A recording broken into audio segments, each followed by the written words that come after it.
Hello, my name is Max, and I wanted to create a video diary of my thoughts on turning 30 this year. Now, the last video I made was a screen capture of my coding environment, and I showed how I made my website and I edited it, and I basically did my first coding tutorial ever. And my dad criticized me for not having a plan before the video with the viewer in mind, a structured plan of how the video is going to go. So with this philosophy video of introspection, I have prepared a document to kind of guide my thoughts. And I'll briefly tell you where it's going to go before I go there. It is, Socrates once said, the unexamined life is not worth living.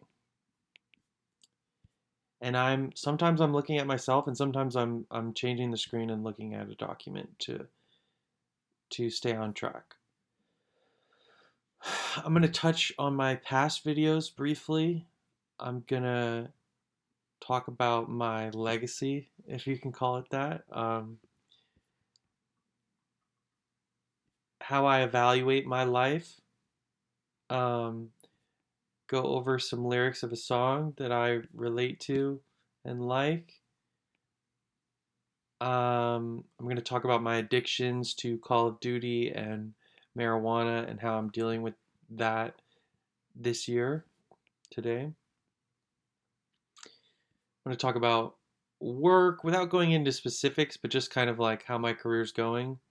I'm going to talk about relationships, um, like intimate relationships and how important they are to somebody like me turning 30 who's single, like how important, how where my priority is in regards to that.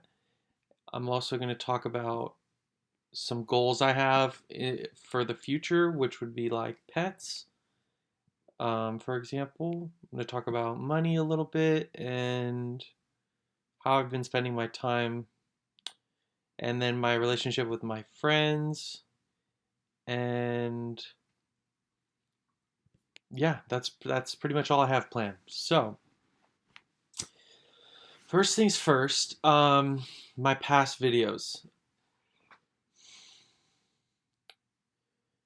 One of the first videos I ever made was after a long day of work. I was in my I'm 29 now. I'm turning 30 in September. And I was, I don't even know, 26, 27. And I had already graduated from college and graduated from a coding boot camp. I'm a philosophy major with some coding skills. And I was like doing coding interviews with big companies, but not getting hired. And so I just got a job teaching math and chess and like just like little teaching jobs. And I spent the day teaching kids. I was supposed to be teaching them Lego robotics, but I was really interested in math at the time, and I was teaching them math. Like while they were playing with Legos, I was just kind of like interested in what they could understand and what they had been exposed to. And my conclusion was they can understand everything you teach them and they haven't been taught any of it, and it's insane. Like, to actually see it firsthand. Like, it's one thing to think about it or to talk about it, but to witness these brilliant children who have no opportunity to learn, like the structure of the schooling system of like, no, you got to wait till 3rd grade. I remember going through I'm gonna tighten up this rant, but I gotta rant for a little bit about education. I remember going through education. I would ask questions and they'd be like, oh, well, you got to learn this. Because sixth grade, that'll really get you. And then you get to sixth grade and you're like, where is it? Where is it? And they go, oh, we got to prepare you for seventh grade. It's like, why? Then you get to seventh grade, you've been preparing for seventh grade, and now they just say, we're going to prepare you from eighth grade.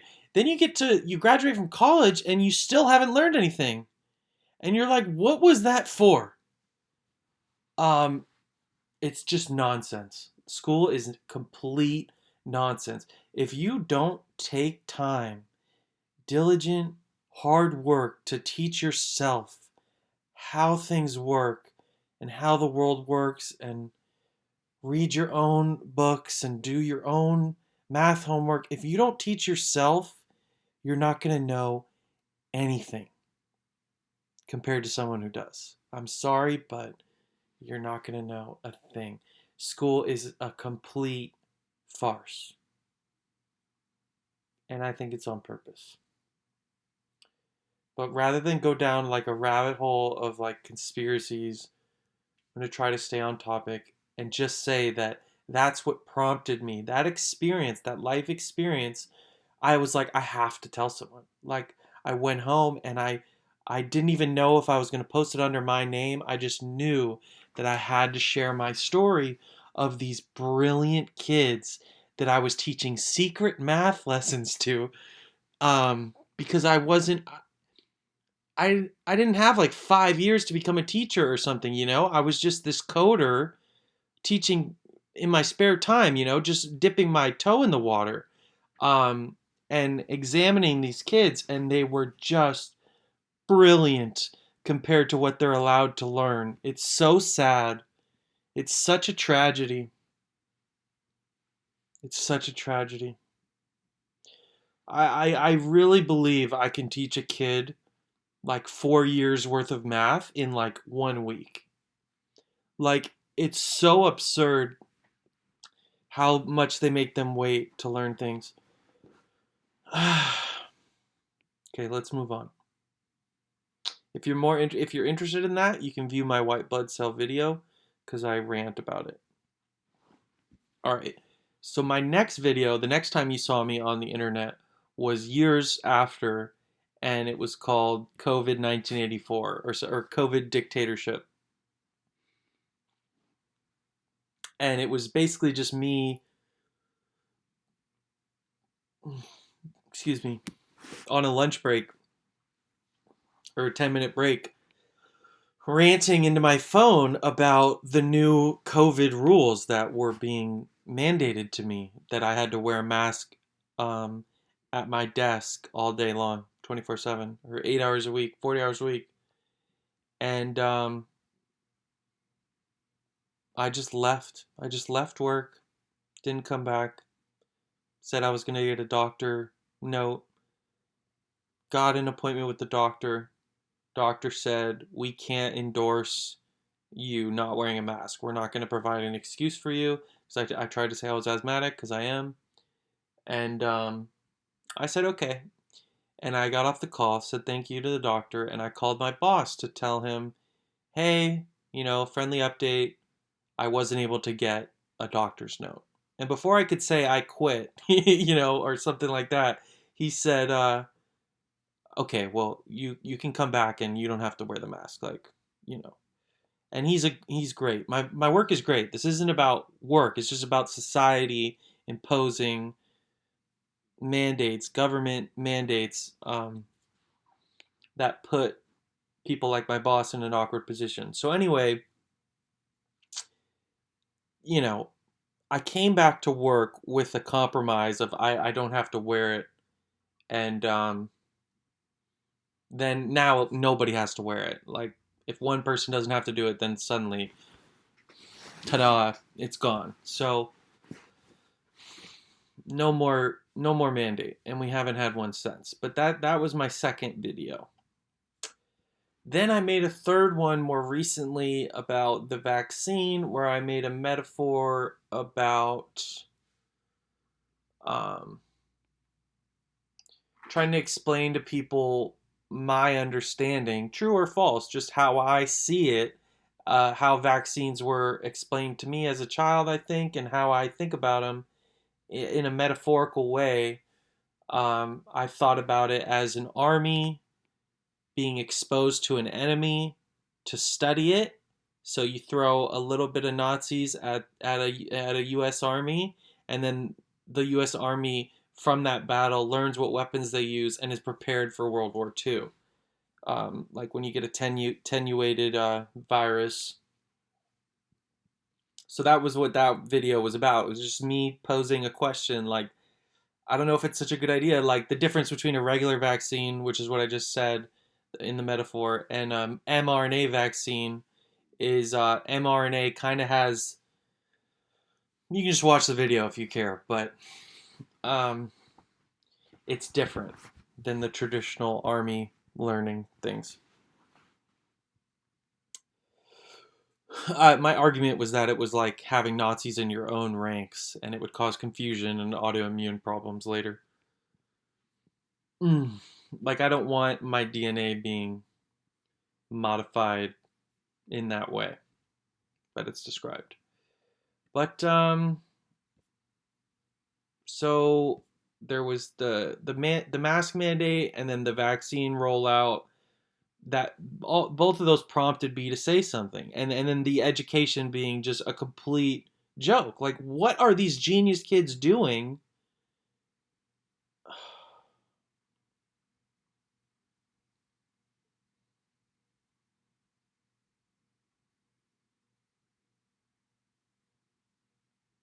The things I would have to go through, the lifestyle that I would have to put up with to become a teacher. And then even if I was a teacher, the amount of bureaucratic bullshit I would have to like adhere to be able to, like I said, secret math lessons. Like you can't just teach. The way this society works is there's so much red tape around learning anything that the kids don't want to do it. They hate it. They see learning as awful because it has been for them their whole lives. Oh, there's just so much wrong with just the fundamentals of human beings on earth right now. There's so much wrong. And do I want to sacrifice my whole life to teach kids things? Maybe. But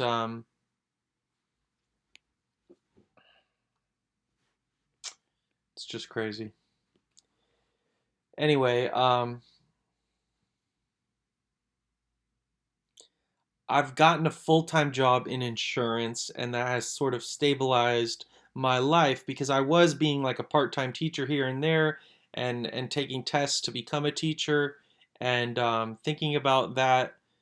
But again, even if I was a teacher, like there's I wouldn't be able to teach. Like, do you understand how insane that is? But I literally wouldn't be able to teach. There would be too much um, mandated learning of bullshit that they have to regurgitate to pass some bullshit test at the end of the year. Like, I'm sure it sucks. I'm sure there's brilliant teachers that are scratching their heads over this Common Core bullshit that they have to teach kids. That's just impossible to teach, impossible to learn, and disrupts learning. And I could go on forever about education, but let's move on. Sorry, I apologize. How do I feel about my life going into age 30? Well, first of all, I'm still in my 20s. I'm 29. Sorry for shaking the camera. I don't turn 30 until September 30th. So I have most of this year. And I've been paying attention to this turning 30 number since New Year's Eve, since 2021, or maybe since I turned 29. Yeah, I think when I turned 29 in September 30th of last year, I remember thinking, wow, like next time I have a birthday, I'll be 30 fucking years old. And that's old to me. And to me, it's just what it means to me is there's no more excuses. You are who you are. You're successful or you're not. You have money or you don't. I mean, I still have a lot of life to live, but playtime's over. No more telling myself, it's fine. I'm in my 20s. I can smoke weed and play Call of Duty all day, whatever. Like, I'll figure it out. No more of that. Like, I've been working hard. If you look at my GitHub, GitHub will track. My GitHub is codejoy-wins, and it directly correlates with like how hard I'm trying in life because the amount of commits you make to the GitHub as a coder is tracked and color coded in this nice little diagram. And I go from being white, which is like no activity, to like dark green every day, which is like millions of things, lots of productivity. And it's because my productivity really kicked off once the new year happened. I went to a party and then I got home and I got a charge. I don't know exactly when I got the charge, but during the new year, I got charged a renewal fee for maxjan.com. I pay $10 a year for that domain name to be attached to another domain name that I own for free, and it links it. So I know how to make websites for free, and they're on an obscure domain using Netlify. And then they give you the option of if you want to be in charge of your URL, like have a real URL like maxjan.com that redirects to this URL that you already have, that we've supplied you, it'll cost you $10 a month. So I pay that, and when that bill hit me, maybe it's more than $10 for all of what I do, but when that bill hit me, I remember thinking, damn, I'm paying for maxjan.com and it sucks. Because it sucks. I mean, I was trying to do different things with it, nothing was really working. Um, I can build a beautiful website and not understand any of it. And I could trick someone into hiring me perhaps, but I don't understand it. So it's to me that's just pointless. I still have like a beautiful portfolio that I basically copy and pasted. Like I didn't understand how it worked. It's just bullshit. I wanted to understand how it works. Like I don't even want to use a framework or React. I'll try not to get too techy.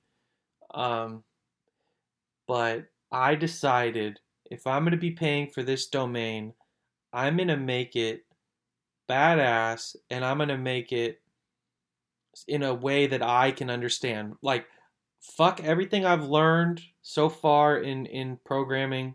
I'm just going to take all the good stuff I've learned and implement it from scratch, from the ground up, and understand all of it. So if I want to change something, I know exactly where to go and where to change it, and I intuitively grasp all of it. I'm not using a single line of code from somebody else that I didn't come up with from memory, from hours of practice. What worked, what didn't, what do I understand, what don't I. So it didn't look great. It's just a basic website, but I've been just every single day, just for hours, I'll just make it a little bit better, a little bit better, a little bit better. And now I have like a badass homepage with like 200 songs and a pause and a play button and two different DJs, and the pictures come up and it's like an iPod. It's fucking awesome. And it links to my blog, which links to all my other stuff. And I I really am proud. So I'm looking at the document. I'm evaluating my life turning 30, and I want to share a lyric that I discovered on my app. I threw up some old songs by Say Anything that I remember liking that I haven't listened to in a long time, but it's like, oh, like, I'm trying to share music that I have enjoyed throughout my life my entire taste in music. And Say Anything is a band that I really liked for like maybe a year, but I don't always listen to them. But I was listening to their song called "Admit It," and it's a great song. And then at the end he goes, "I'm proud of my life and the things that I have done. Proud of myself and the loner I've become." And he said, "You're free to whine. It will not get you far. I do just fine. My car and my guitar." So I always liked that song. I always liked that line, but it didn't mean anything to me when I heard it. Because I wasn't a loner when I heard it. I just thought, oh, that's cool. He likes his car and his guitar, and he's proud of himself. Like, it's cool. But now it's like it hits me so hard because he's saying like, I'm proud of me and and my car and my guitar, and I'm a loner, but I'm proud of myself. Like, I'm doing the best I can, and making this music for you, whatever. So that's what I think that singer is saying. His name's Max too. um, the lead singer of Say Anything, his name's Max. But anyway, I'm proud of the loner I've become. I love that because I don't have a lot of friends right now. I go to work and I'm tired. I get off and I play basketball with a friend. I just hung out with some friends that I went to like rehab with. Um, I just played chess with a Russian guy who beat me, which is significant. I'll have to get him back. But I don't have the social life that I did in my whole upbringing. Um, my phone used to just ring off the hook all day. When can we hang out? Like girls demanding, like so many. Like, it's insane. Like, the range of social hierarchies that I've experienced, like been on, is because I've been to college two different times. I've been to like different colleges. Um, Man, do I know what it's like to be a loser and what it's like to be a winner. More so than I've been lower than most people ever get, and I've also been higher than most people ever even think. Like, there's no way to go as low as I've been is borderline impossible. Like, you'd probably die or be locked up for the rest of your life or lobotomized. Like, and then to go as high as I've been is just absurd. You just wouldn't believe me. You just wouldn't believe the things that I've done on both ways.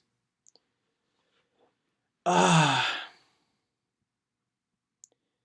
and let's get back on track. Where am I? The lyrics. Your opinion of yours. Okay, so my opinion of myself matters to me. Max's opinion of Say Anything matters to him. And I also want to say your opinion of you matters to you. Like, maybe it doesn't matter what if other people think you're successful. Like, you don't want to be in a bubble and completely insane and alone, but there is something to be said about just how you truly think about yourself. Like, you can imagine two different people. One person is like Robin Williams in Good Will Hunting. He was smarter than the guy who won the Fields Medal. And the Fields Medal guy even said that. Like, you're smarter than me then, you're smarter than me now, blah, blah, blah. When they argue, it's a very interesting conversation. It reminds me so much of me and my friend Matt, who's brilliant, but he's not the same as me and he knows it, but it's the same dynamic where, like, we've had identical conversations to that, but it's basically Robin Williams is doing what he believes is important. And he had a great relationship with a woman that he loved, and that was where he put his cards. and then she died, and he's like dealing with it. Like that's his reality. He doesn't, if he wanted to beat the other guy in the math competition, he would. He just is doing something else. And it doesn't matter what the perception of the math faculty is to Robin Williams in that movie. He's just living his life the best way he knows how for himself. And he ends up being able to relate to Will Hunting, and Will teaches him a few things. It's a great movie. I just watched it. But there's something to be said about evaluating your own life. Like I understand the danger of that, but it's also very dangerous to not do that and to just base what you're doing off of what do other people think I should do. Um, because you're the one who has to go to sleep at night, and you're the one who has to turn 30 and evaluate, oh shit, my 20s are gone. What have I accomplished? I mean, you could give me $1 million right now, and it wouldn't be worth half of the things that I've done that are priceless. Like making my own website with my own name on it that I'm fucking proud of. You couldn't, you could not give me, like, for example, if you offered me a trade, like I'll give you $1 million, but you have to unlearn everything you've learned so far about computer programming and go back to scratch. And you won't know how to play the guitar, you won't know how to spin a ball on your finger and win the game of around the world without missing a single time, and play the piano, and like there are so many things that I value that don't have a dollar attached to it. I just view it as integral to my life moving forward. So even if at 30 I'm not a millionaire, um I've invested in myself and what I think is important. And there's been times in my life where I'm not proud of myself, where I know that I'm failing, where if I'm just playing Call of Duty like nonstop or smoking weed nonstop and I'm not participating in my life, I'm just kind of trying to make the pain go away or something. Like I know I'm failing myself, but I've been working so hard recently on, and I'm proud. I'm proud of myself. Turning 30, even if no one else is. All right, so your opinion of yourself matters, should matter to you. I don't want to use the word should, but I don't know how else to put it. Um, okay, the next thing I put on my list is Call of Duty. I went, my last game I played competitively was like a couple nights ago. I went 29-2 with dual pistols and a Barrett 50 cal, and those are not good weapons at all. They're not even good weapons, but I have it down to a science where I just can't be killed. It's bizarre. And do I want to spend all day just dominating people? Um, no. And when I have a good game like that, for the first time in a long time, I'm able to say that was a good game. I'm gonna quit. I'm gonna get off the game and do something productive with my life. Like I like that I'm really good at that game, but I'm not willing to invest my time into it. Although it is rewarding in its way. When I'm successful in it, it's fun. But I'm able to, when I have a good game, I'm able to turn off the console and step away. Whereas I've had very bad addiction problems in my life where I'm so successful in within the video game that it's hard for me to put that down and try to be successful somewhere else. If that makes sense. But now I'm able to do that, and I'm able to focus more of my energy on other things. Like, yeah, I happen to be like like unkillable in this game where people are trying their hardest. They're trying just as hard. Their levels are just as high as me, and they just can't get me. And I can do that in chess or any type of competition. I usually can figure out a way, and then it becomes addictive, and it's hard for me to not do that. But anyway, my point is, I haven't played a game since because it's like, what's the point? What if I went 100-0? Would anyone care? What if I just never died again? What would my life be like? It doesn't matter. It's just going to be an occasional stress relief thing, you know? So I'm just not as addicted as I used to be.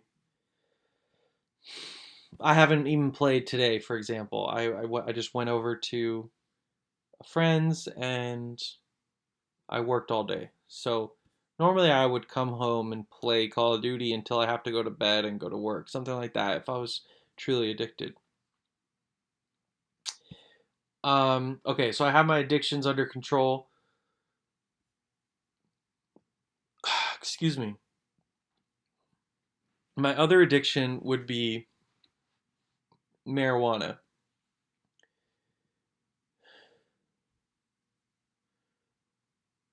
I haven't smoked marijuana in a while, so I'm trying to think of what it does. But I smoked it on New Year's Eve at a party.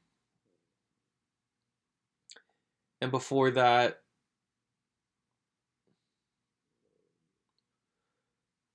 um,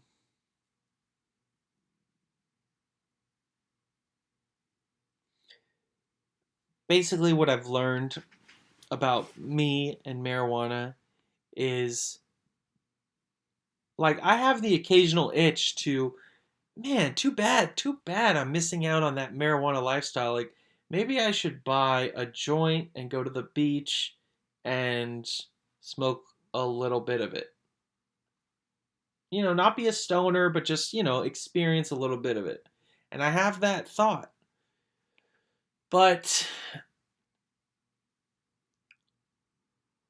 I know I've had enough experiences with marijuana and myself trying to moderate how much I'm using to learn that for me, it's just not an option to use it in moderation.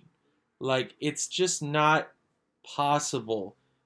It's not worth the risk of me buying an eighth and then trying to make it last and like go to work not high and um, it just becomes get high, sober up, get high again, and it's just ridiculous. And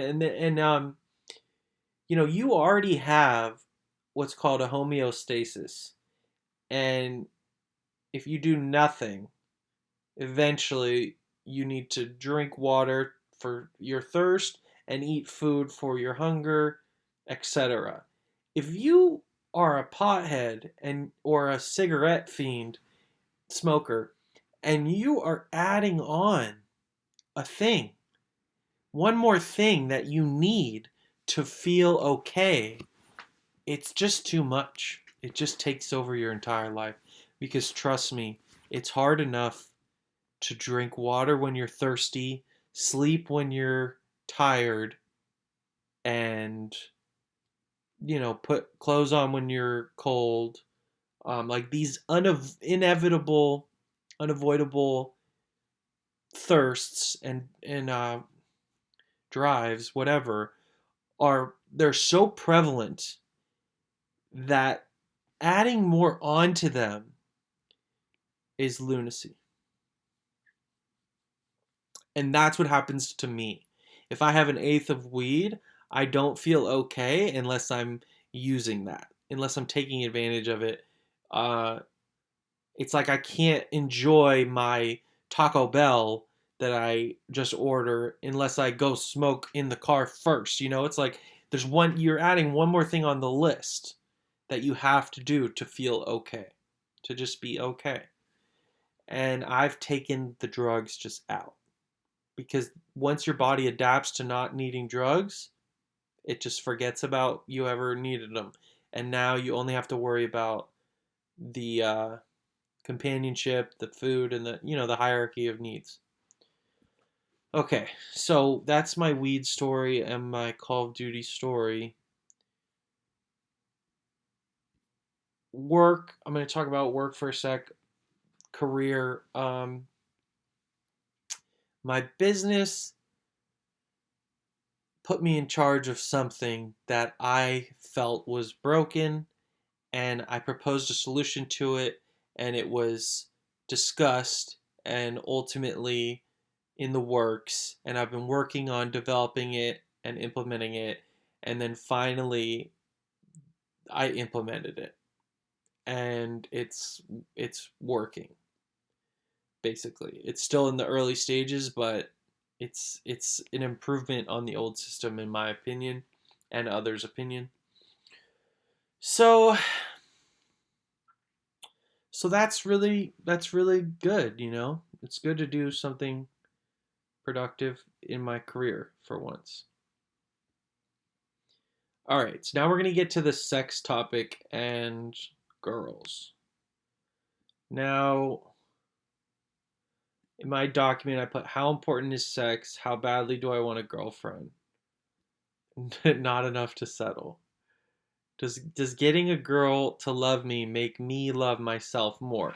Now, that's a key topic because I would say that growing up, I cared a lot about what a girl would think of me because I didn't know if I would be accepted or rejected. I had never had an experience. Um, uh, and then on my document, I continue. I've already proven to myself I can earn the affection of a girl I desire. Do I really want that to be the focus of my entire life, given that I've already done it? So what I'm saying is, when I was in high school, I fell in love with a girl who was my friend. She was my best friend, and she put me in the friend zone, and I couldn't get her. I just couldn't get what I wanted, which was to take this relationship I had, a friend relationship, and take it to the next level. And I wanted it so badly. I would put on my best shirt and do my best, and I just couldn't get her. She was just out of reach. And I was like, no, like, no. So I planned years in advance, planned. And I ended up, I turned my sister's room into a weight room, and I bench pressed every day, and I would get a tan, and I had everything down to a science. And this was my plan. I was thinking, I want this girl so bad, and I have failed. I tried, and I told her how I felt, and I failed. And I didn't want anyone else. And I was like, I want this girl, and I can't have her. So, but I'm going to be in the same school as her for like the next 4 years. So I had a 4-year plan of I'm going to make myself as irresistible as humanly possible and try again on the at the last second, you know like.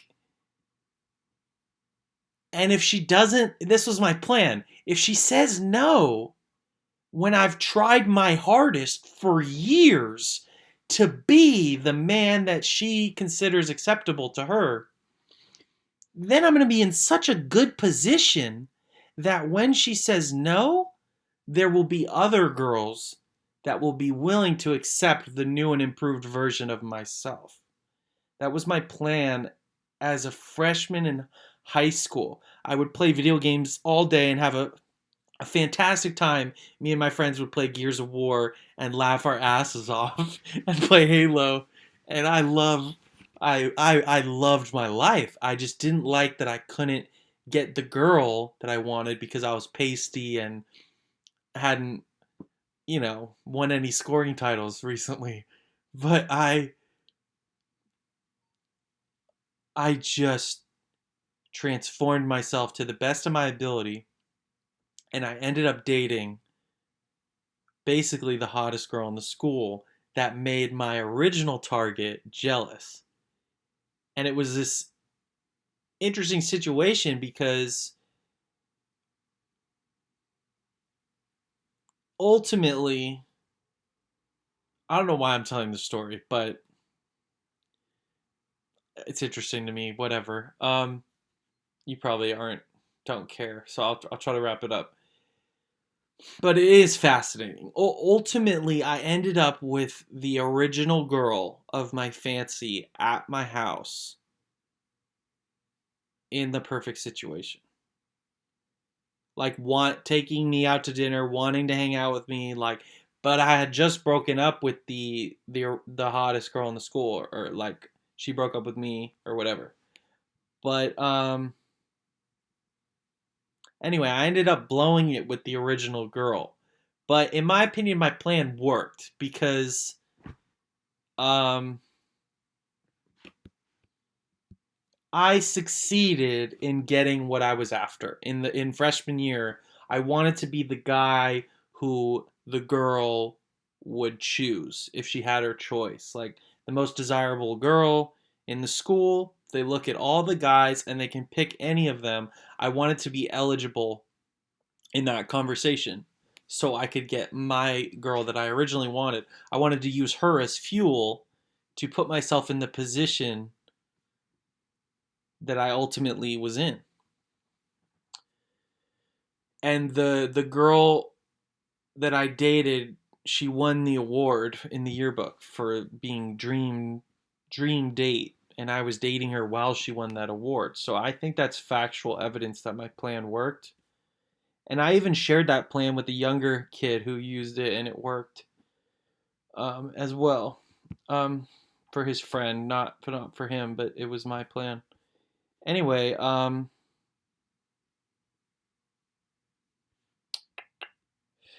okay, so now it is important to me. Obviously, I would prefer a beautiful girlfriend right now who wants to have sex with me.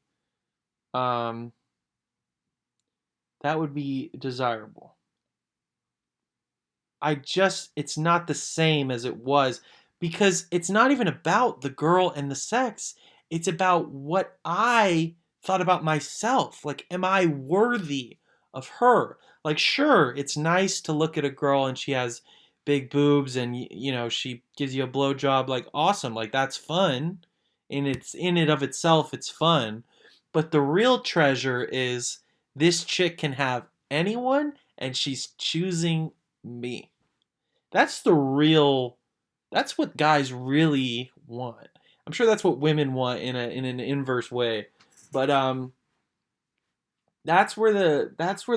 where it really matters. So once you've proven to yourself that you can rise above the other men in the competition, do you really want to spend the rest of your life devoted to being the most eligible bachelor, if that makes sense? Because it's hard work. And I don't have the same level of motivation. Now, of course, the carnal urge is still there, but I mean the self-worth urge is not there. So I don't it's not a priority for me at 29, you know? I want a girlfriend, but not just any girlfriend. I want one that is smart and understands me and can grow with me and yada yada. But I actually broke up with my last girlfriend because I just knew that it wasn't going to work long term. So I was like, well, what am I doing? And yeah, I'd rather be single than in something that I don't think is going to work. Okay. So that covers girls. And then the next thing I say in my document is I want a pets. Okay, pets. I would like I want something, right? Like I said, I'm proud of my life and the loner I've become, but I do desire some sort of companion, whether it be I love cats. I miss my cats. I fucking love cats. I love dogs too, of course. And I've had fish, and I want to get a bearded dragon. That's the only thing I'm allowed here in this room that I'm rented, but I just haven't been able to afford it. Um, money is tight, but I'm getting I'm studying for an insurance license, which will make me more money. That's that. Okay, so I want a pet though, for sure. And then spending. Okay, there's a free website for movies and TV I wanted to share. Let's see what that's called. Oh no, go back. 1 second. www.f2movies.to will give you everything for free. It's such a good site that I unsubscribed from Netflix, Amazon Prime, everything, and bought a cord that goes from my computer to my TV so I can look up Harry Potter and, you know, put it on my computer. Once I'm streaming it on my computer on that website I just mentioned, I can connect it to my TV and watch TV just like it's Netflix, or whatever, but no subscription fee. So that's nice if you don't have money. Um, and then I have free music as well on maxjan.com. I just put music there, and then I don't have ads. Mm, okay, there's another thing in the document. I'm almost at the end, guys.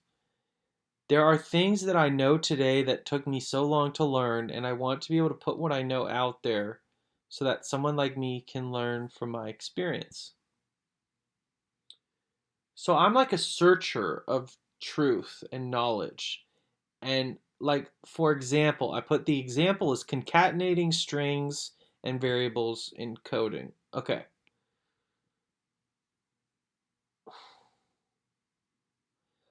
In coding, I have watched hundreds of hours of videos of people on YouTube trying to teach me how they code things. And some of it goes in one ear and out the other, and I don't retain it, or it doesn't work for me, or I can do it but I don't really get it, so what's the point? I'm not going to be able to remember it. um, but one thing out of hundreds stuck with me and is so incredibly useful as programming. It would be a crime at program it's it would be a crime for me to not explain, like, hey guys that are new to coding, it took me hundreds of hours to find this one nugget of practical information that you can internalize and use for the rest of your programming life. And that would be backtick notation with the dollar sign, caret, variable, and you have the backticks. And I can say, like, it's in my coding tutorial. But the philosophical point I'm making is there are things that I know that have taken 100 times as long as it takes to explain instantly. And I feel that I have the ability to give you the cliff notes. What do you need to know? Like, you don't need to go to the philosophy school I went to or the coding boot camp I went to. You just have to give me 20 minutes of your goddamn time, and I will give it to you for free. The only useful things I've learned, I will give it to you for free. And it's harder than you would expect for me to be able to tell people what I want, what I wish I would have been told, if that makes sense. Um, okay, last thing I said, friends are afraid of me. My controversial opinions get in the way of our friendships.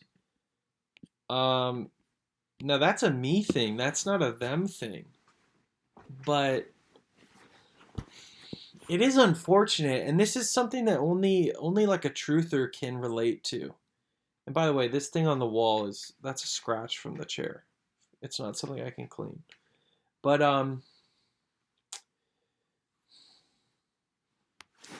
sometimes it's like I just want to say hi to my friend, but they're thinking 9/11, or like I get that vibe where I've let the fact that I disagree with them on something important tra- uh, taints the even more important thing, which is just friendship. Like me and my friend Matt, the Robin Williams Fields Medal guy, like he has the Fields Medal and I don't, but we still have our little bickering. Like we're 99.9% the same, and yet we can't get past the 0.1%. Where we disagree. That's just all I see when I look at him, and that's probably all he sees when he looks at me is how can you think that when I think this? Whereas we would agree about 99% of things, you know? But we only talk about the 1%. Anyway, so that's just unfortunate for me with friends, you know? But in regards to truth, I mean, it's all on my website. I don't even have to pontificate. I've just laid it out for anyone with ears to hear, let him hear, like Jesus said. If you have eyes to see, you can see. If you don't, you don't. He who has ears, let him hear. He's being facetious. He's not saying if you have ears, hear me. He's saying some of you are incapable of understanding what I'm saying, but I'm going to say it anyways because it's important that it is said so that in the future, if someone has the ability to decipher it, they have the opportunity to. That's what he's saying. If you have ears to hear, let them hear. You know? That's what he means. And that's what I'm doing.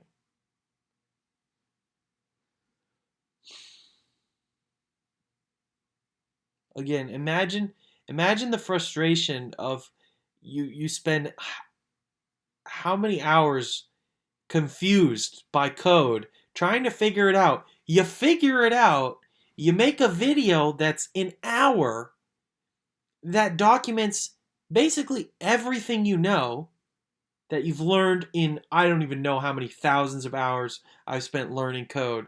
And I give it all to you. I give them gold. And I get a call from my dad saying your video sucked. I turned it off after 5 minutes.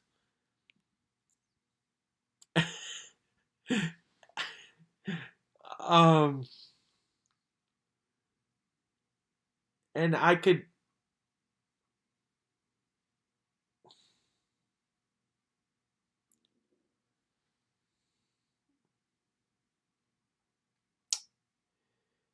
like chess is a nice little niche I've found where I can be objective about chess and I can just only talk about chess and nobody can disagree with me because I can beat all of them.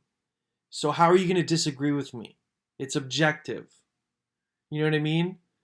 But the moment I get off the chessboard and I try to talk about 9/11 or um, the Mandela effect, now I'm crazy.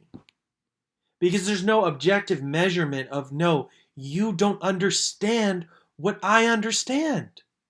And I'm trying to teach you. So in chess, I luckily have the opportunity to say, watch me beat the supercomputer and explain how I can beat it in words that you can understand.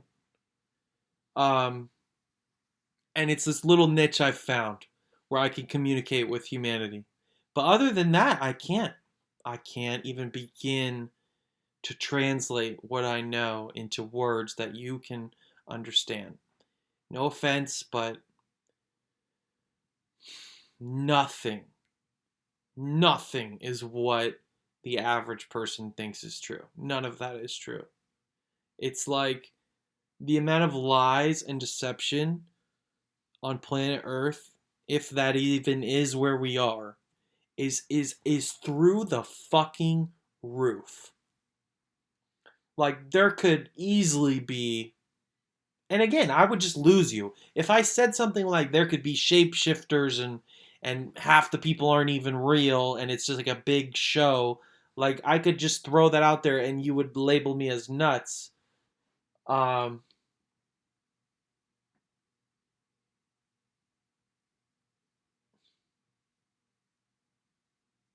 but I'm telling you, it's not natural. This reality is not normal. Too many things happen that are impossible. For example, the Kennedy Lincoln synchronicities. They were born 100 years apart. Their killers were born 100 years apart. Kennedy. Okay, their killers both had three names. One of them ran from a book suppository to a theater. The other one ran from a theater to a book suppository. You know, Kennedy drove a Lincoln, and Lincoln, I forget, like their secretaries had the same name. It's completely impossible. It's not a coincidence. It's impossible. You have to reevaluate whether reality is real, and it's not. And I could explain it to you, but you can't. You don't have ears to hear. So now I'm gonna keep going, and you can turn it off now if you were just tuning in for the 30-year-old evaluation. I'm gonna get a little crazy now with the reality breakdown, but I've been listening to Quantum of Conscience, and he has theories about reality that are really sophisticated, in my opinion.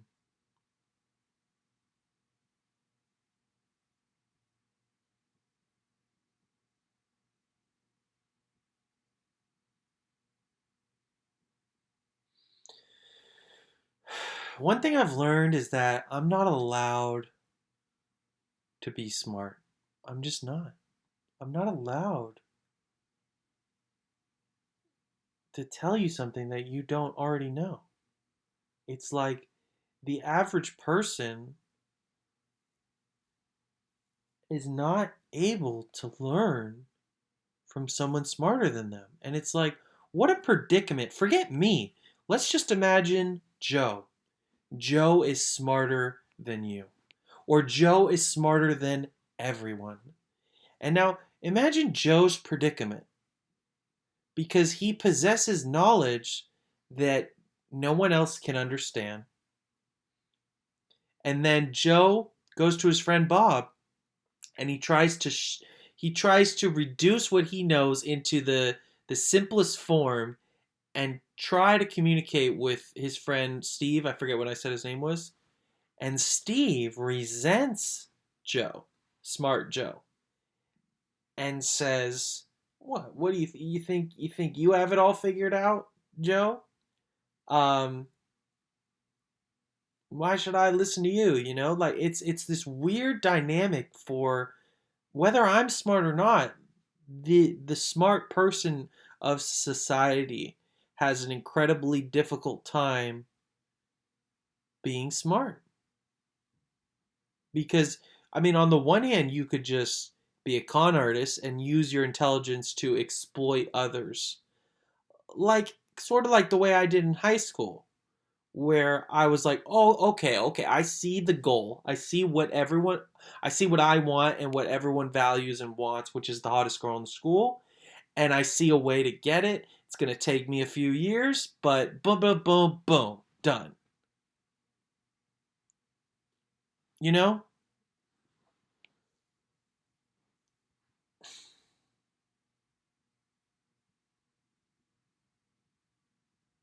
But I don't want to play that game. I don't want to be, I don't want to make you feel bad. I don't want you to be calling me a legend. Like, do you know how many times I've been called a legend by people I barely know? They would say, and I could flip this on its head. I could also share stories about how low I've been, and I don't want to be too up here because remember I said there's a range. I've been thrown in a back of a cop car and declared mentally insane. Um, I've gone in the dumpster of life as well. So I've had doctors looking at me telling me I'll never be able to have a family. I'll never be able to have a job off of medication. Well, you lose, doc, because it's been a year now off of meds and I have kept my full time job. So you lost. But I've had doctors look at me. That's like a death sentence. If you have a doctor, a professional psychiatrist look at you and say, you need to take these pills every day because you're bipolar and if you don't, you'll have an episode and you'll lose everything. And like, fuck you, dude. But so that's like me at my lowest, you know? But the highs I've had, like I said, you would think I'm bragging or that it's not true or that I'm exaggerating. No, no, no. No.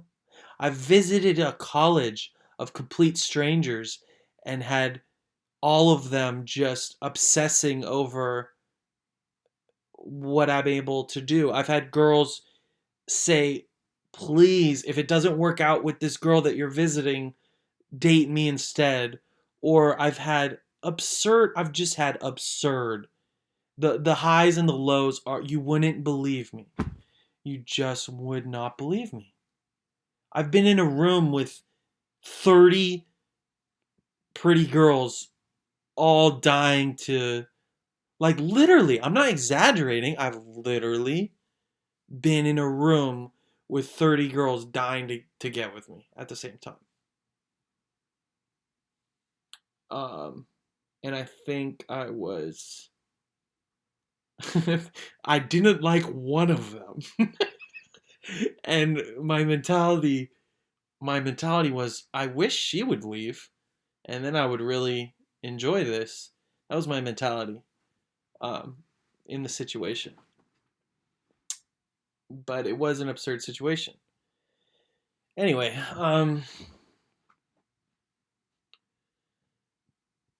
I want to tell my friends who that girl is, but they would laugh. But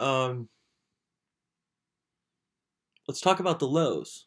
Let's talk about the lows. I've been in an insane asylum where you're forced medication and you have to go to like group activities, and in order to get out you have to participate in the group activities and take your meds. And I had a great time in some of those situations. um, I was so free to just behave how I wanted to behave outside of society. It was very interesting. But the lows, oh, I gained weight. I looked at myself in the mirror and was like, ugh, you blob. I've been very athletic my whole life, but after the whole insane thing, I went on some meds and I put on weight that I've never put on, I don't think, before. And I'm losing some of it now, but that was bad. That was low. And then hmm, I've had sex. I'm just saying shit. Who cares? Like, Oh, the mentality of human beings. Like I'm gonna have someone like my mom saying, "Why would you share this?" Oh God, I'm trying to help other people. I don't care about my fucking reputation. Like people, it doesn't even compute in people's mind that there's a man on earth who had a good reputation and doesn't care to maintain it. He just wants to help you at his own expense. Like, I want to tell you about the bad sex I had in college and what I learned from it. I don't care that it makes me look bad. Like, does that make sense? Oh, I had sex in college with many different girls. And one time I saw one of the girls walking and she was like going to class. And I had kind of tricked her into like she wanted to like be my girlfriend and I was kind of like that shady guy who like is way out of your league and sleeps with you in the first night and doesn't have any intention of continuing it but maybe insinuates that he will. I did that to her, most guys have done that to at least one girl. I did that to her and then I saw her walking and she saw me and she it ruined her day and I don't think I've done that since because I could just see in her that she was embarrassed to see me and she like clutched her books tightly and like walked to class and I felt so ashamed that I had spoiled that girl's opinion of herself, like she was only having sex with me because she wanted me as a boyfriend and I was only having sex with her just to do it, just to say, "Oh, I had sex last night" or something. I don't even know why I did it. I knew she wasn't for me. It never would have worked. Like I wouldn't have if I was dating her right now to this day. It would be doomed to fail. Eventually, like let's say I meet the love of my life when I'm 32, this new blonde I've never seen before, she would be so enthralling to me that I would leave the other girl behind. Like there are some girls that you just know you're not my type enough to where I wouldn't ditch you first opportunity I got. So it wouldn't make sense to get in a relationship with someone who you're going to ditch. Sort of. I don't know if I'm explaining that right, but man, did I feel bad. So should I be self-conscious that I haven't gotten laid in, you know, a half a year or something? Or should I be proud that I haven't gotten laid just to say I got laid and ruin some girl's life?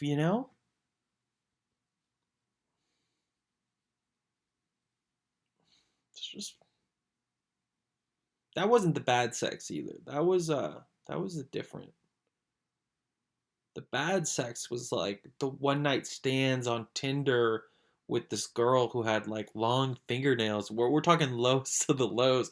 She was actually pretty cool. She like smoked, but I remember when I was having sex with her, I was like, I should not be doing this. Like, why am I doing this? I was just trying to get the best thing I could on Tinder that night, and it happened to be this girl who I had no business having sex with. It was just a ridiculous experience. And that was probably the weirdest.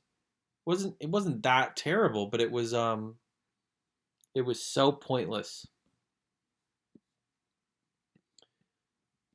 Um so anyway, yeah, I want a girlfriend, but I want to do it the right way. What else? What else is there?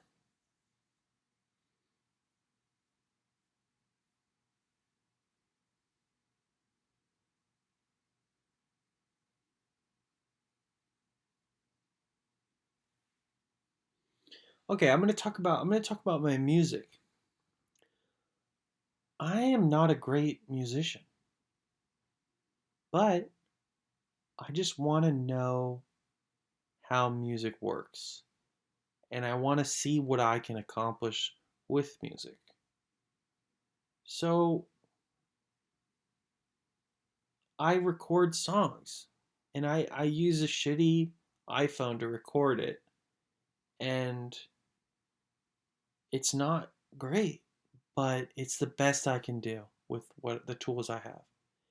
And I'm proud of myself for trying. And if you don't like my music, well, fine, but compare it to your music. What have you created in the world? Like, what are you doing with your life? I'm making music, making websites, making tutorials, teaching kids things, trying to teach adults things. Um, Again, it's like the Robin Williams thing. Like, I'm not going into age 30, I'm not objectively successful. I wouldn't kill at a 10-year high school reunion and say, oh, well, yeah, I drive a Jaguar and I work for Google and I kick ass and take names. Like, I wouldn't kick ass in that way. But in my own world, like if I died tomorrow, if there's two versions of me, the version of me now that dies tomorrow and the version of me now that had gotten the job at Google and drove a Jaguar, and I mean that would be cool, but I'm I'm proud of my life and my struggle with my website, and I'm trying to explain people things that are taboo. And I'm and my parents don't give me any credit. In fact, my family disowns me for what I do. Like it backfires. Like me, if if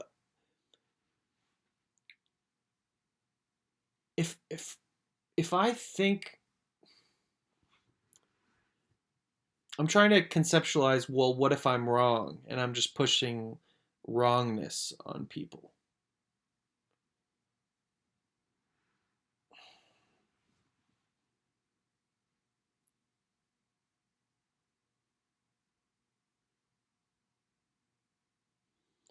I'm just not wrong though.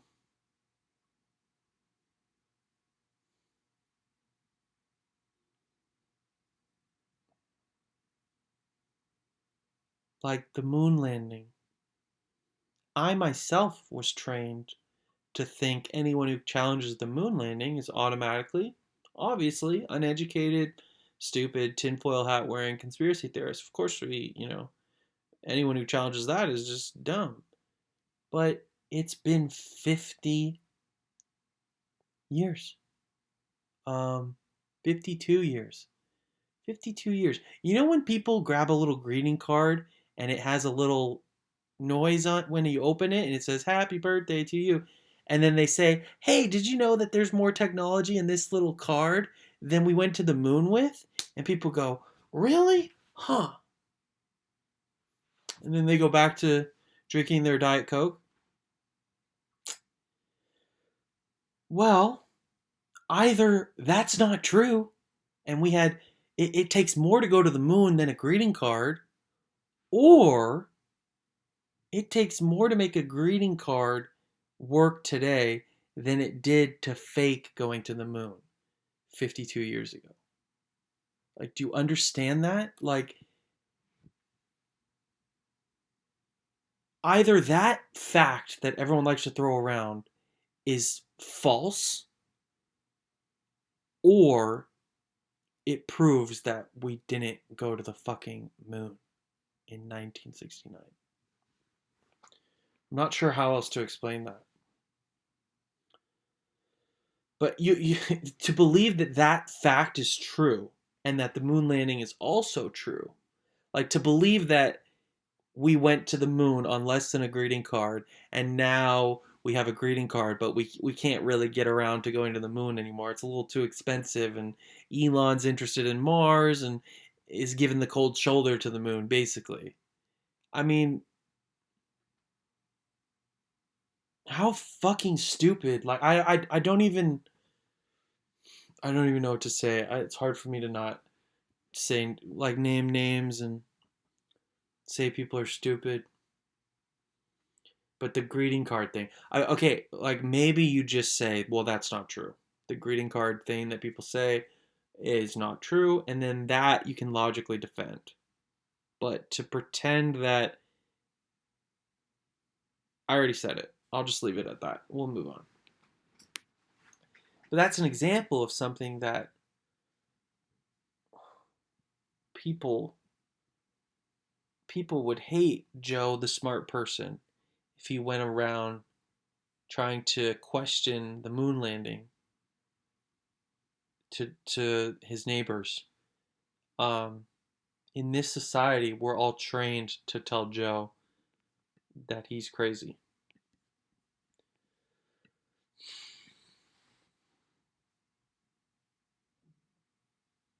I don't think voting is real.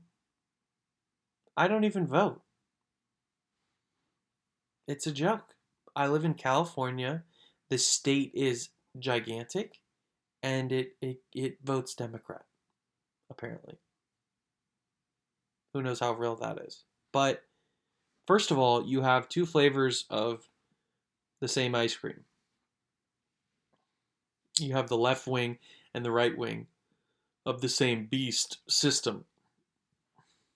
So who cares? Even if you did, if California was 999 left and 999 right, and Max Jan is the only voter who hasn't voted, I still probably wouldn't do it.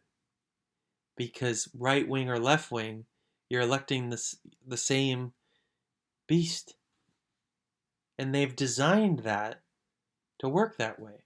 And you think it's, well, okay, there's different levels of intelligence. Like the people at the bottom, they actually believe that they're free and they live in a democracy and it's all real.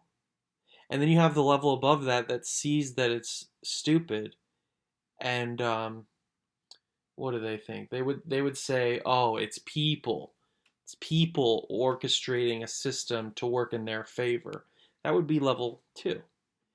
And then level 3 is the realization that it couldn't possibly be people doing that. It's way too intelligent and supernatural. And that's level 3. And I mean, a level 2 person will get in an argument with a level 1 person. And I have these levels with things I explain. Like in Christianity, there's 3 levels as well, or atheism and Christianity. Atheism is level 2 of Christianity. Um, Structured religion is level 1, atheism is 2, and then real religion, like what is true, is number 3. But and that's in a blog post I made. But okay, the 3 levels of conspiracy or freedom observation. Um, the third level is realizing that none of this is real and some sort of show or game, and it just couldn't possibly have been. It's planned in thousands of years of advance, and it's not. It's not human. It's not me and Steve getting together and screwing over Bob. That's not what's happening on planet Earth. It's more complicated than that. It's not about money or power. It's a little bit about power, but it's about,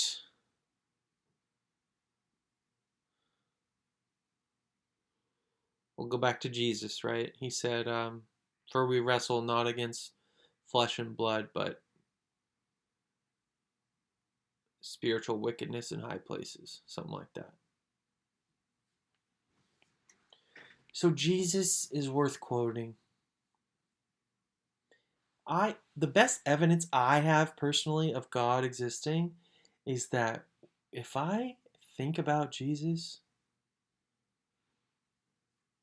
I get this warm, one of a kind feeling going through my whole body, like I'm reinvigorated, like my bone marrow is is healing. I mean, it's not normal. And perhaps a delusional belief is able to do that. However, I don't think that's what's happening with Jesus. Another interesting thing I've learned about dopamine and the body is if you set a goal, the way dopamine is supposed to work is if you set a goal, as you move towards that goal, your body will release dopamine to let you know, good job, you're on your way. The better the goal, the better the dopamine hits you get. So if my goal is to have a good dinner, the tomatoes come in, the groceries get delivered, and I see the tomatoes are looking really good, I get that dopamine hit because my goal is to have a good dinner, and now I have tomatoes, I have the ingredients, we're really close to a good dinner. Wow, and that's where the dopamine would activate. It depends on what you're trying to do. That's how it's supposed to work. So if my goal is to cure cancer, and that's all I'm thinking about and trying to do, the amount of dopamine I get is so much higher than someone trying to make a good dinner. That people think I'm on crystal meth when I'm completely sober. I've had people think I'm on crystal meth. But it's like my body's overflowing with dopamine. If I'm actually trying to help humanity and do the right thing, um, you can get insane dopamine levels just based off what you're trying to do. So that's an interesting thing that I've learned. And so I'm gonna take it one step at a time, guys. I mean, I'm gonna do the best I can. Um, like I get it. On the one hand, I could be a lunatic with nothing of value to share with anyone, and I'm just talking to myself on a screen, like my dad would say. You're just a madman talking to yourself. But what my first video that I made, it had like I don't even remember how much. It had like 2,000 views in like 2 days. And that was the first video I ever made. So it gave me the impression that, okay, I have the ability to say something that resonates with people. And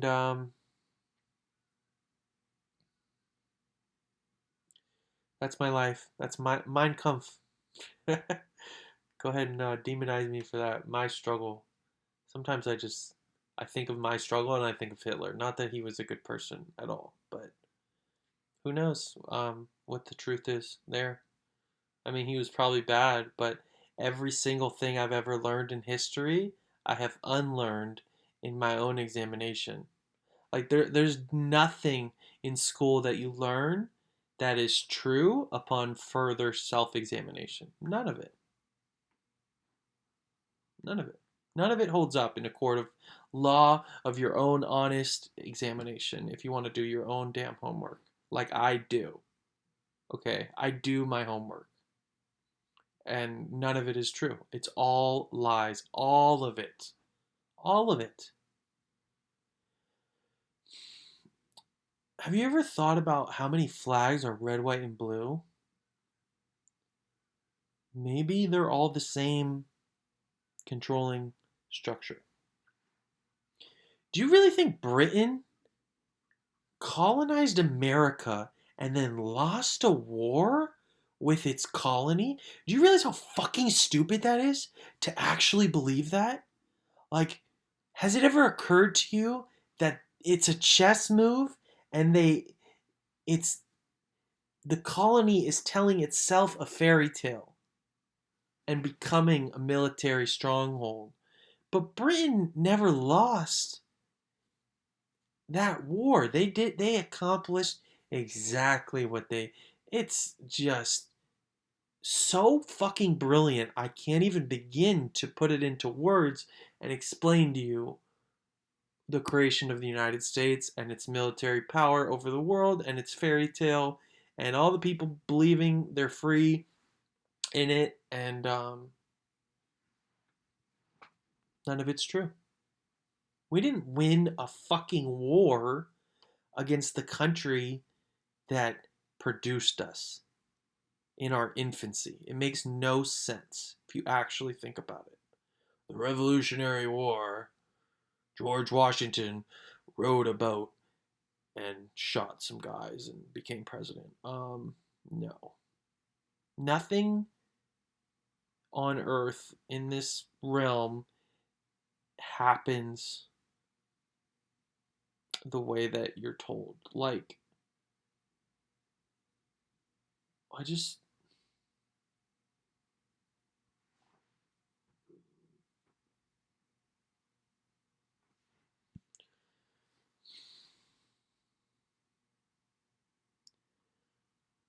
America is not a real country. It's not a free country. It's a lie. I wrote a song once called The Red, White, and Brown. And it was about when I learned 9/11 was bullshit. And I wrote a song. I'll play it for you and then I'll end it. I'll end the video. And I'm not good at music, but it's me trying to do it because it's worth doing. It's like I could die tomorrow, but it's like at least I did the best I could with my time on earth, and I looked at the instrument that I had available and I played. I sang my song, you know? My life is very frustrating sometimes.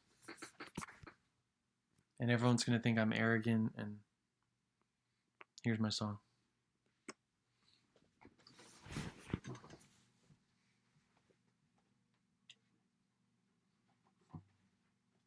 I think I should tune it just in case.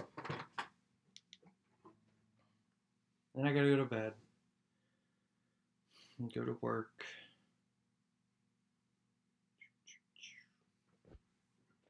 This is not on my SoundCloud. This is gonna be exclusive live.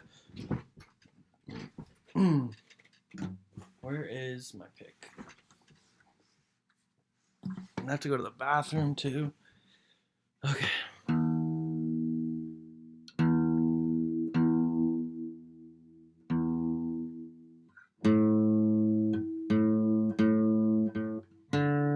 So I can teach guitar, you know, I just taught myself.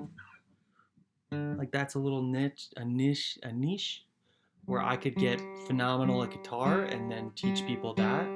And they wouldn't be able to say, hey, you're crazy. That's not how you play guitar. Because it's like, well, it sounds how it's. But if I talk about the moon, you think I'm nuts. Or the Revolutionary War. Or coronavirus. Being a bunch of bullshit. Alright.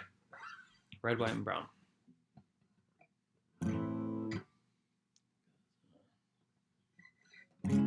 Okay.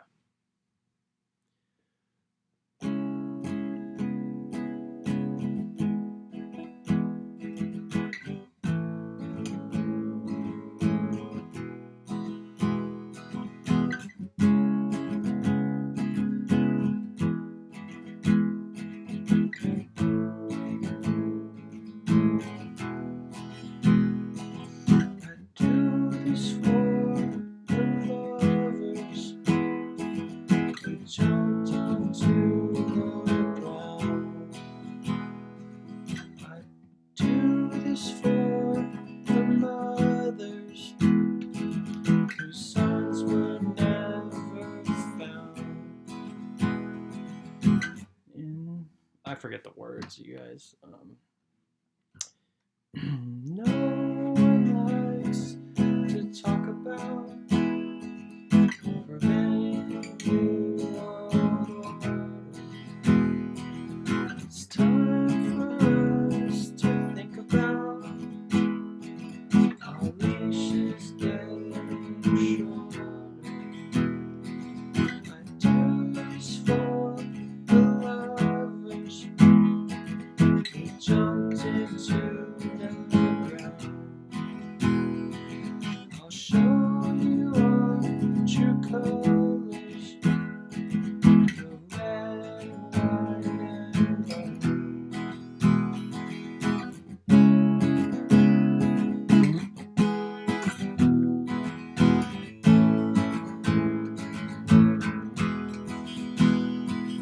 In Shanksville, Pennsylvania,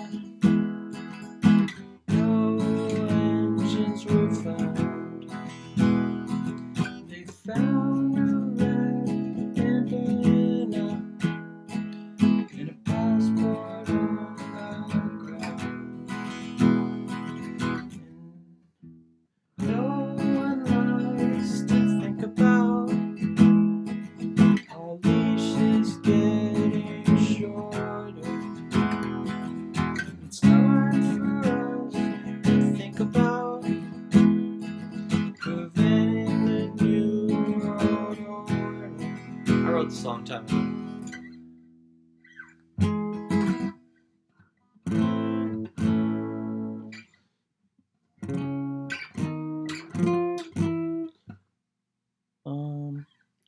Last one. We're frogs in boiling water, and I think it's time we hop down. I could use some more supporters to help turn this country around. Do this right.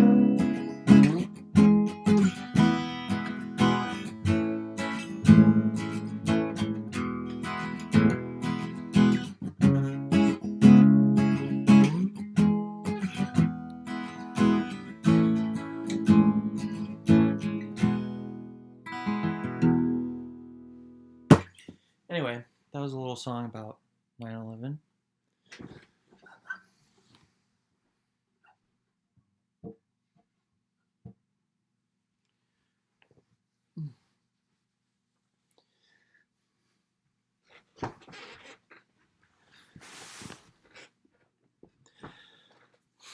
Thanks for listening. I just wanted to get some stuff off my chest. Even if I'm wrong and I'm crazy, it's like I need to be able to vent about what my experience is. Even if I'm not smart, the experience of thinking you're smart and not being able to successfully teach someone something important, that experience, whether true or false, is so frustrating.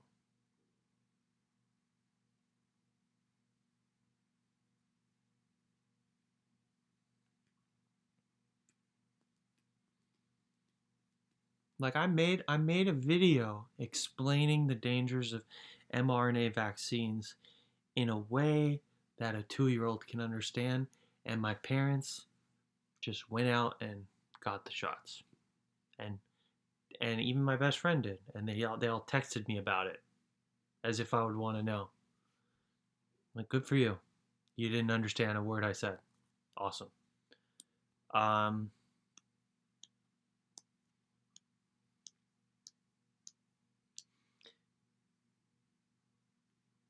It's spring break in Miami. I blogged about this.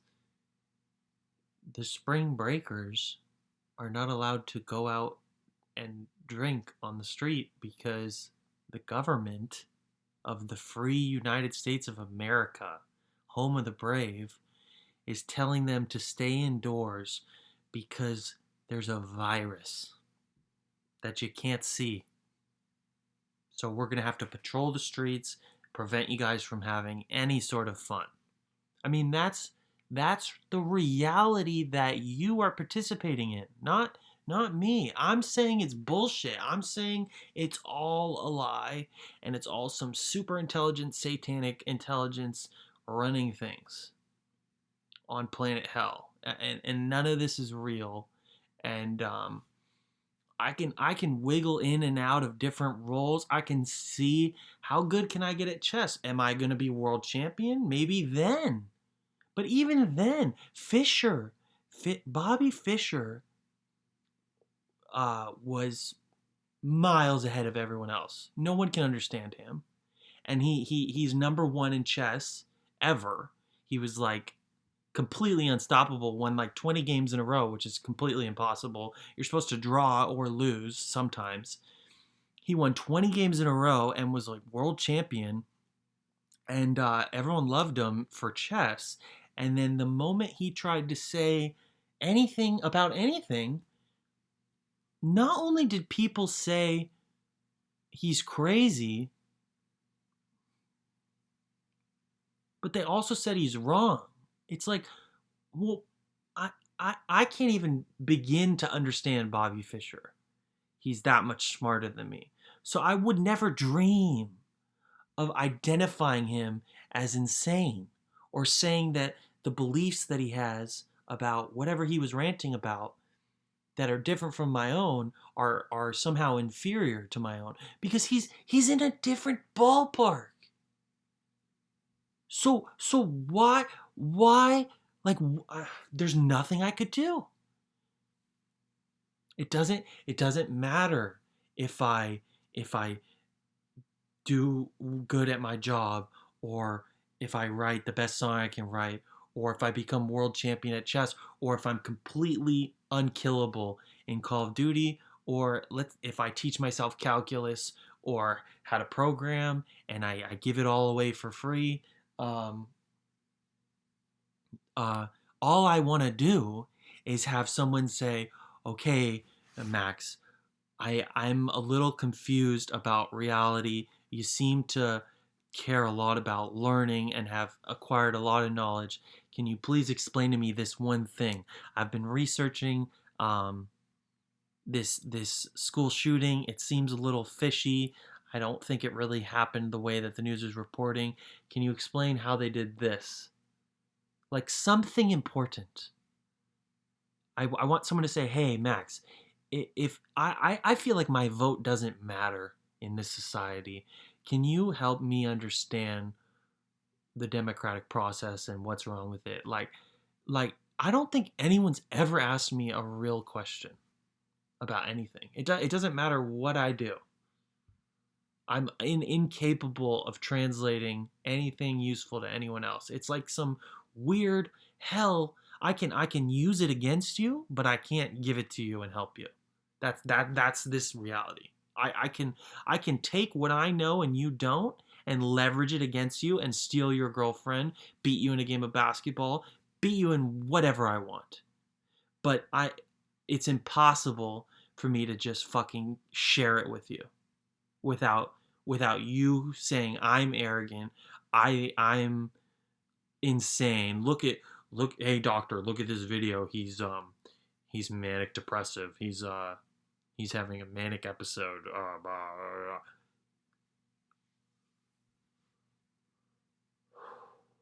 It's just it's going through life every day with a mask on, and then eventually I just have to share my experience.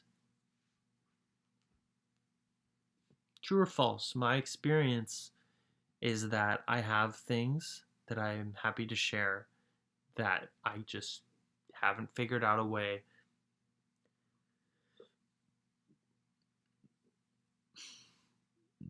Like George Orwell, he wrote a story about a farm to try to explain something to you. And maybe you can read it and comprehend it. And maybe you can't. But that's the best he could do with the knowledge that he had about how governments work and everything works. You know what I mean? So maybe I could write a book someday. Maybe I could.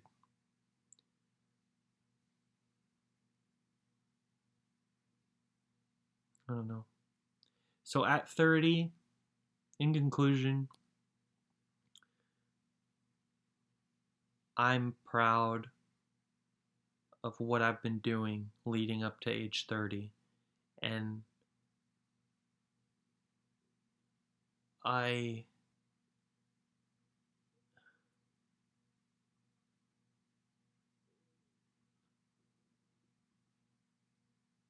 I don't care if you hate me, or if my family disowns me, or if I can't get a girlfriend, or if I get fired from my job.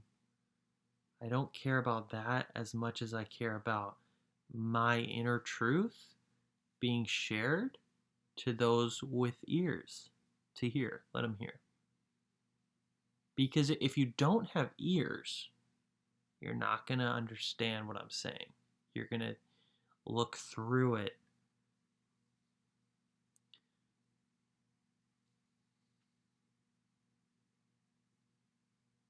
That's it for now. I gotta what's the yeah, this is too long.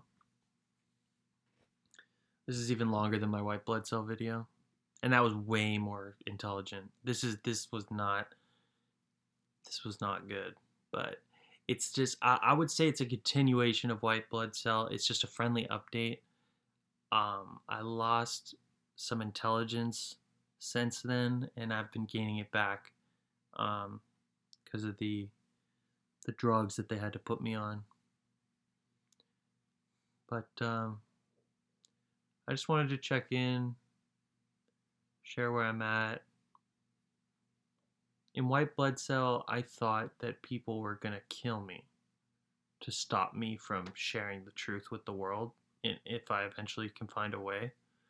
Um, but I don't think that they are gonna do that anymore, and I'm not afraid of that. And they don't have to. They don't have to kill me.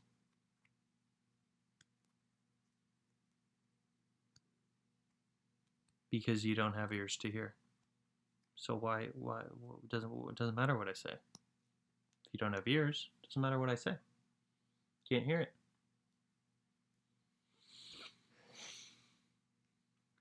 So no one wants to kill me. It's like a Joker in The Dark Knight.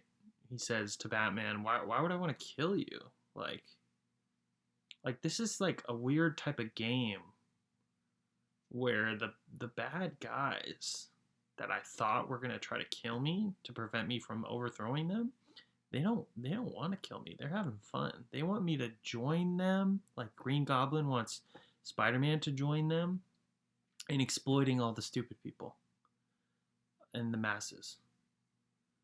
They want me to either join them or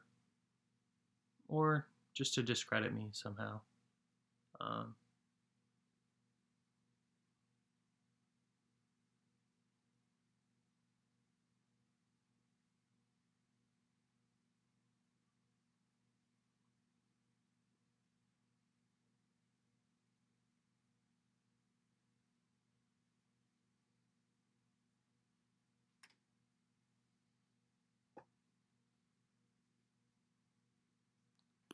is there anything else?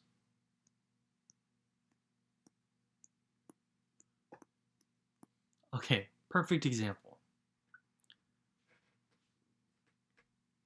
I have a website that I found that has everything on it for free.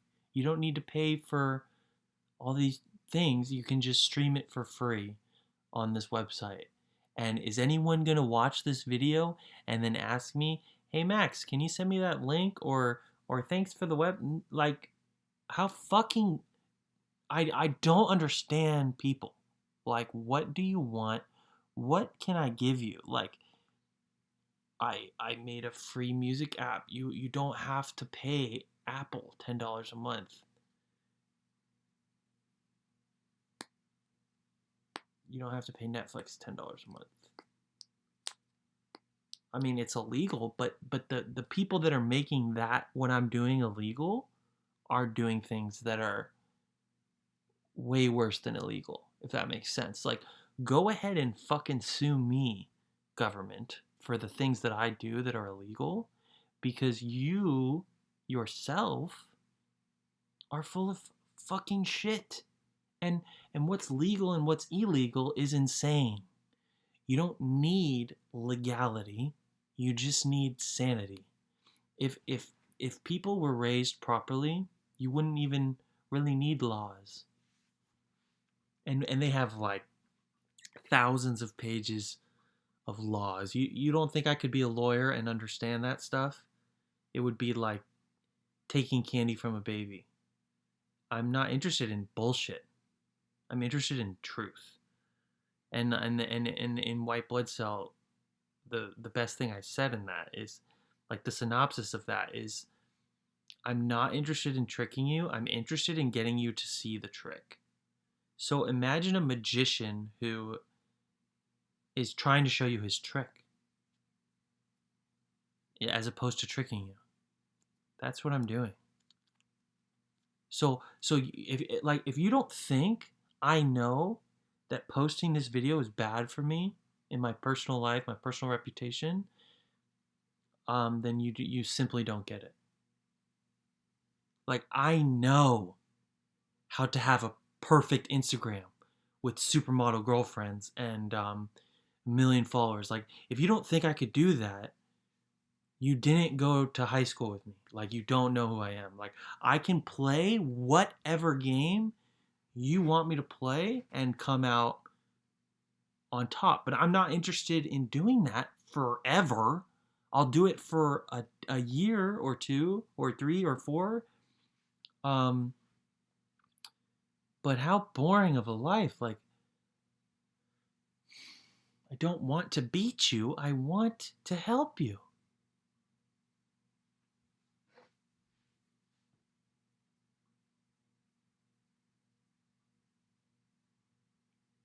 Like, I want to show the world me, all of me. I don't want to show you my hot pictures at the beach only.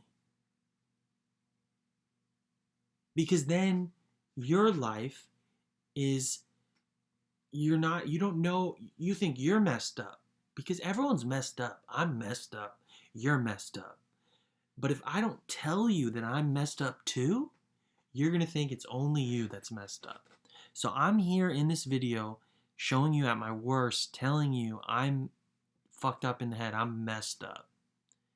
And I'm sharing with you everything about me because I want to give you the full picture of all the nasty sex I had in college that was I regret, or um whatever. Like, the things that other human beings wouldn't say out of fear of, like, their own reputation. I don't get it. Like, what a waste of human energy and potential.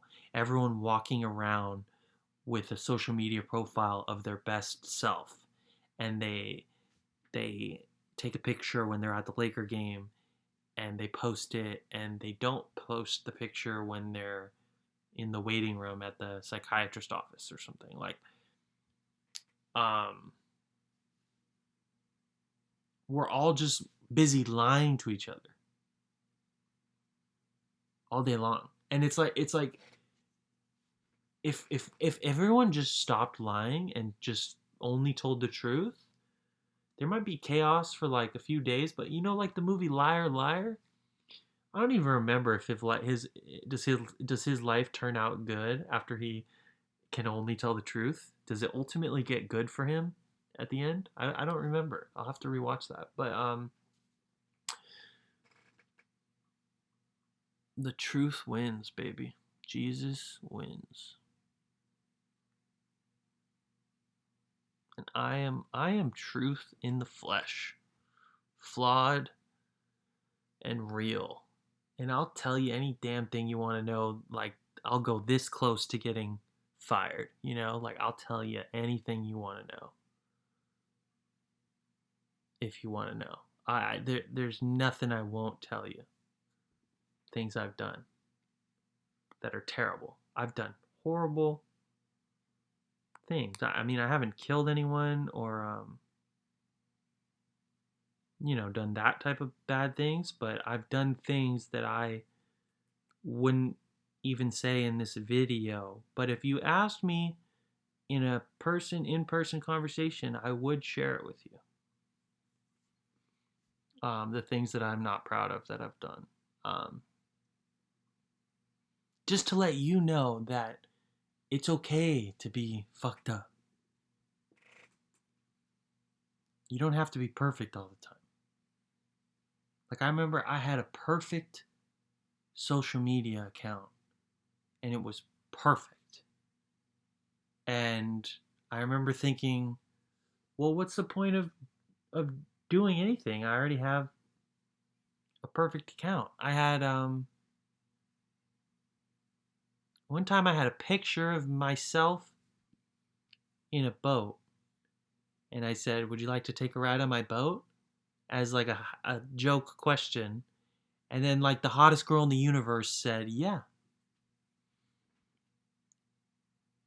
You know what I mean? And then or I had my girlfriend at the time, the hottest girl in school, and then like the hottest girl in the class under her, and like I posted a picture of me like skateboarding, and this is a perfect example because I'm not a good skateboarder, but I'm good enough to take a picture where I look like I'm fucking Tony Hawk. So I'm in midair holding my skateboard about to fall. It's not like I landed the trick, but in the picture I'm a fucking badass. I have a Michael Jordan red, white, and blue jersey on, and it's like this secret place by the beach with like a half pipe, and like there's it's the coolest picture of all time. I had to delete it because it's so cool that if I didn't delete it, I wouldn't have been able to accomplish anything in the future. I had to just fucking get rid of it because I would have just rested on my laurels for the rest of my life with an awesome Facebook profile picture, if that makes sense. I had to just destroy it. But it's a picture of me in a Michael Jordan jersey doing like a 900, and like it looks like I'm landing it, and the hottest chick in the fucking underclass says, "I love this." That's her comment at the top. And I have like more likes than guys get, and comments, and hottest chick saying, "I love this." And then I have the hottest girl in the school, my girlfriend, saying, "I love you." In like a combative way with the hottest chick saying, "I love this." So it's like, yeah, you love this, but I love him, you know? And I get to say it. And that's winning the lottery for me. As an 18-year-old boy or man, I was like, I give up. Like,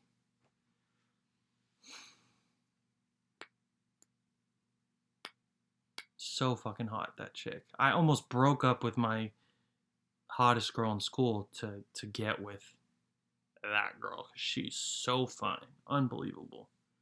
I just couldn't though, because the girl I had was too good to leave. Even for just the risk of switching, was too great for both of us. It worked for her too. I mean, she had her opportunities, but she didn't want to leave unless she was certain of what she was leaving to, because why risk it when you have something that's working so well, you know? Even if you have your pick of the litter all of a sudden, which we both did, it didn't make sense to leave until during college. But anyway, I deleted my past to form my future. And I left that life in the dust of playing that social media game, and I just started being real. And that doesn't get you very far in this fake reality.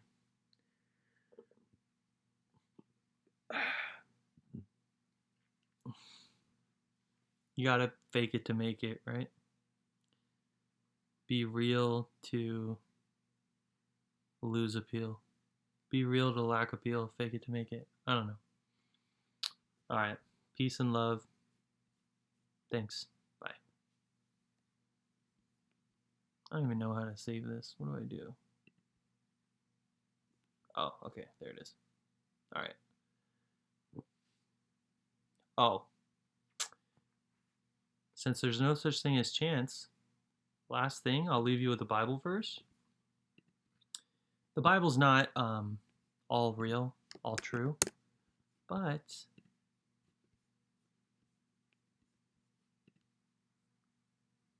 he shall not be afraid of evil tidings.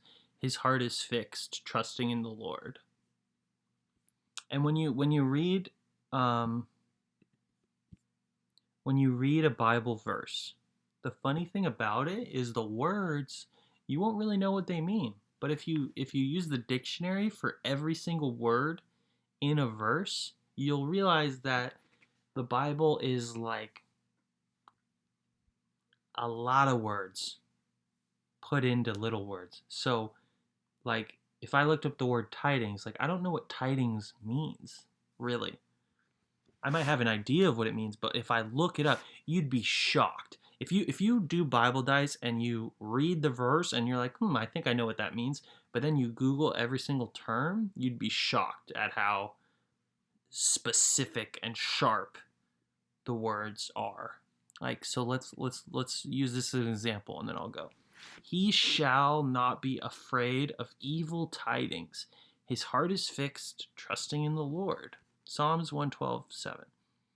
Okay, let's look up what tidings means.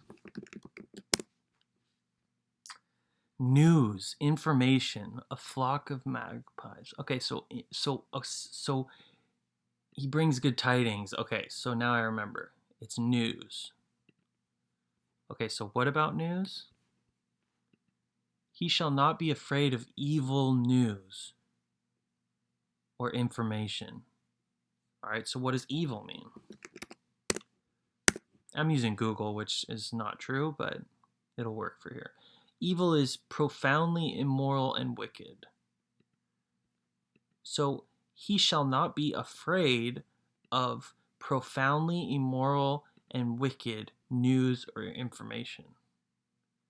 His heart is fixed, trusting in the Lord. So you see how as I look up the words, the verse gets longer if I put the definition inside the Okay, so let's look up afraid.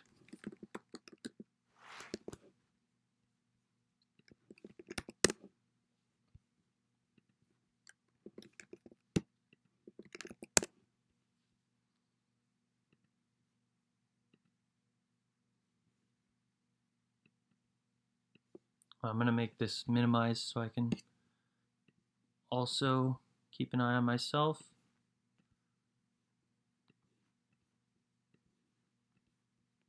I don't believe in chance. I think Bible verses, if you use a random thing, God can just give you whatever he wants to at any given moment. Okay, he shall not be afraid of evil tidings. His heart is fixed, trusting in the Lord. He shall, okay. Afraid is feeling fear or anxiety, frightened. And then you could go further. You could look up anxiety and you could really get to the bottom of the exact, 50-word synopsis of a 10-word verse. And I'm telling you, it's surprising how much meaning there is hidden, contained in stuff. So when you really think about it. So he shall not be feeling fear or anxiety or frightened of profoundly immoral and wicked news and information. That's the first fucking sentence. And I didn't even do he shall not be. But let's move on. His heart is fixed. Now, heart, it doesn't mean the pumping blood thing. I'm sure that translation, even if he said heart, it's not, it's like follow your heart. It's not pumping blood. And those, oh God, okay, I gotta go to bed. But those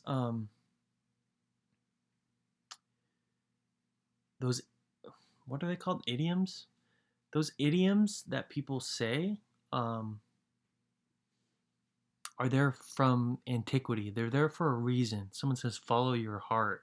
You think you're taught that your heart is just some stupid thing, but everything in language tells you otherwise. And even science, like language has forever said trust your gut, right? But I think only science has recently discovered that there's a brain in your stomach as well that can think, and it plays a role. So language is ahead of science. So if language says follow your heart knows more than your head, blah blah blah blah. If language says all of that, science eventually will catch up to that. I mean, that's probably a law of reality.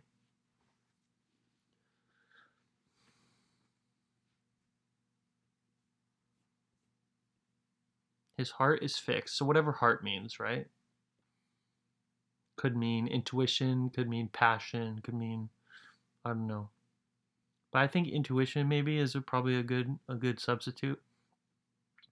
He shall not be frightened and anxious of wicked, immoral news and information, because his heart, his intuition and passion is fixed. And fixed, that's an interesting word. It could mean stationary, or it could mean, um, he fixed the sink, so it's healed. Google says fastened securely in position, or predetermined, like a price is fixed, like a fixed rate. But of course, it's the past tense of fix as well, which they're not mentioning. His heart is healed. Although, so let's say it's about me because I'm the one who generated it, and then if you go do one, it'll be about you. In this instance, God, the bot is saying, I'm not afraid of, I'm not anxious or frightened of the bad things I hear on the news and the wicked information. My intuitive knowing is stationary and healed, trusting in the Lord. Now let's look at trusting.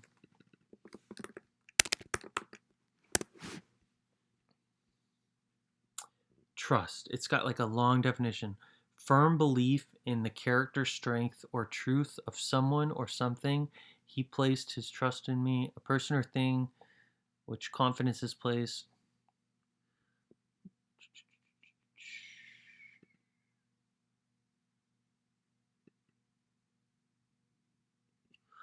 Firm belief in the character of the Lord. And what does Lord mean? It's like authority of a deity. Okay, so, right. So, I'm not afraid of the bullshit I hear on the news because my intuitive knowing is like a solid healed rock, trusting in the authority of God.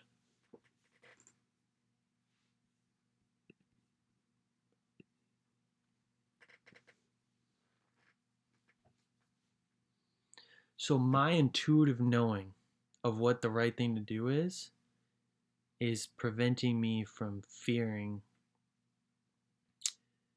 the the fear mongering that goes on the news.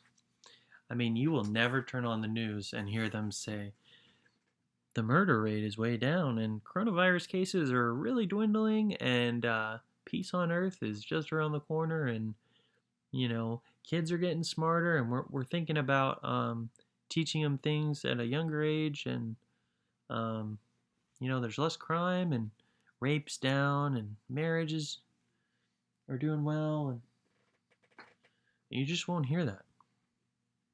Anyway, I'm getting off topic. In conclusion, he shall not be afraid of evil tidings. His heart is fixed, trusting in the Lord. God bless.